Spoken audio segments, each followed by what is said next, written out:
শঙ্করাচার্যের মন্দির দেখে প্রথম দিন দেখলাম, তারপরে আমরা চলছি গুলমার্গের পথে।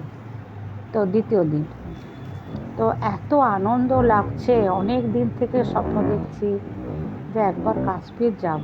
কীরকম বরফ, ফ্রিজে বরফ দেখেছি, আইসক্রিম বরফ দেখেছি, কিন্তু এত বরফের ঢালাও পাহাড়, এত বরফ কোনো দিন দেখিনি। যাই হোক, স্বপ্ন পূরণ হয়ে গেল। এখন আমরা চলেছি গুলমার্গের পথে। তো যেতে যেতে এত বরফ দেখুন, রাস্তার দুধারে ছড়িয়ে ছিটিয়ে আছে, যেন হরিলুটের বাতাসা পড়ে আছে এরকম। আর সব কিছুকে আমরা ছুঁতে পারছি না, কিন্তু কখন ছুবো এইটা মনোভাব। সমতলেও দেখলাম অনেক বরফ দোকানের কাছে কার হয়ে আছে, আবার এখানে উপরে উঠেও দেখছি পাহাড়ে বরফ। তো আমরা নিজেদের জুতোগুলোকে খুলে, ওদের যে জুতো বরফে পরার জন্য যে জুতো, সেই জুতোকে আমরা পরলাম, পরে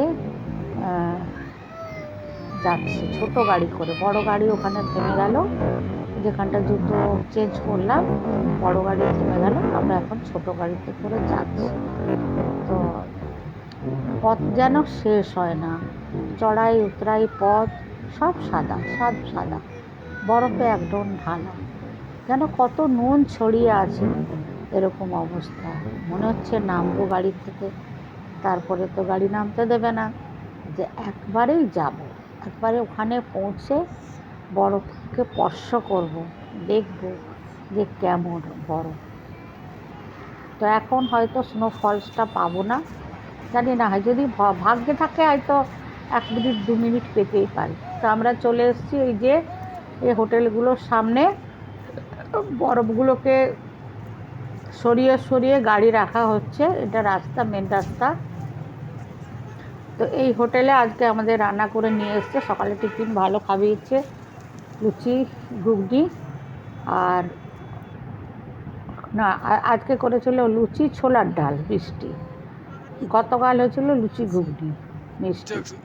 তা চলে এসেছি, দেখুন কত দূরে চলে গেছি। এই যে মাঝে মাঝে স্নোফলস হচ্ছে দেখছেন, হালকা করে, বোঝা যাচ্ছে না, তো 2-3 বার হয়ে গেছে।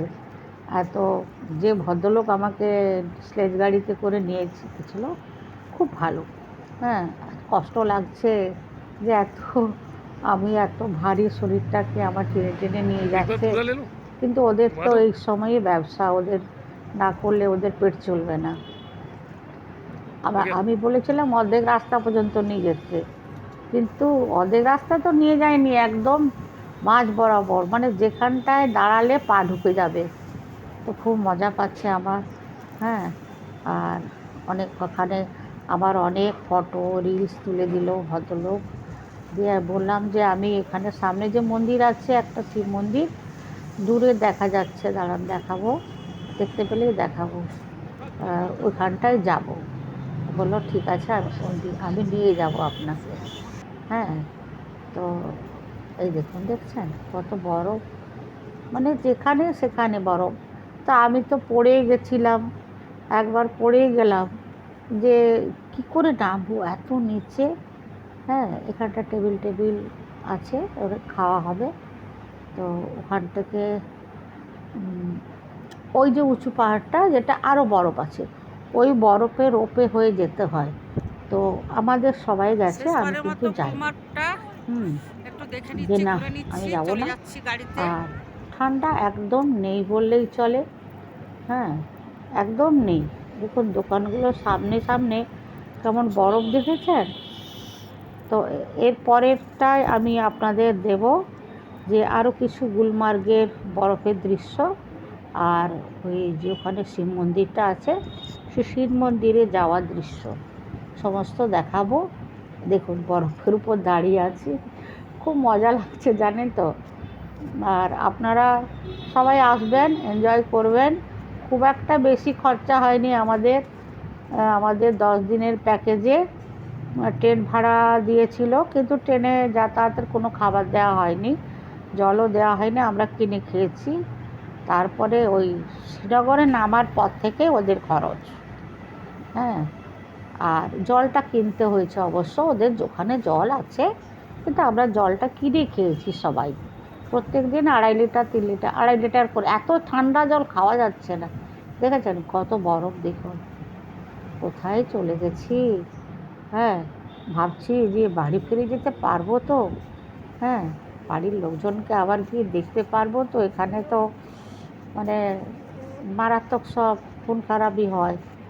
দেখেছেন বরফগুলো শক্ত হয়েছে, কিন্তু রোদের তাপে গলে যাচ্ছে। অনেক নাকি বরফ ছিল ওই জায়গাগুলোতে, অনেক বরফ ছিল। বলছে আপনারা যা এখন দেখছেন 10-15 দিনের মধ্যে 15 দিনের মধ্যে বরফটা গলে যাচ্ছে।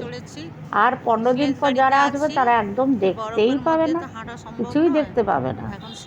তা আমরা বললাম কী করবো, আমাদের কপালে ছিল তাই আমরা দেখি। মাঝখানে একবার স্নোফলস হয়ে গেল, বলা যায় না কখন হয়তো হুড়হুড়িয়ে বরফ নেমে আসবে, ধসে যাবে পাহাড়ের ওখানটায়, ধসে গেলে এখান থেকে ছুটে আসবে।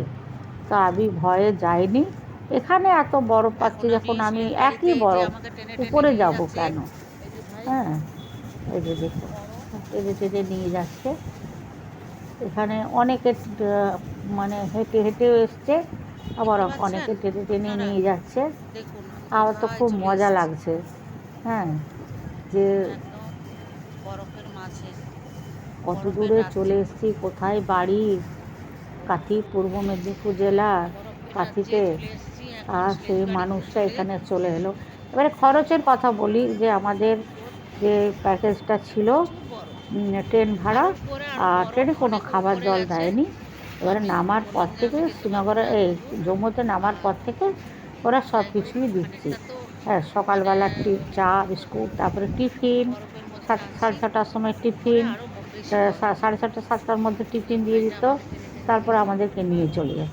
ওইখানে দেখুন, ওইখানে মন্দিরটা চূড়া দেখা যাচ্ছে, শিব মন্দির, ওইটাই যাবো পরের রাউন্ডে আপনাদেরকে এটা দেখাবো।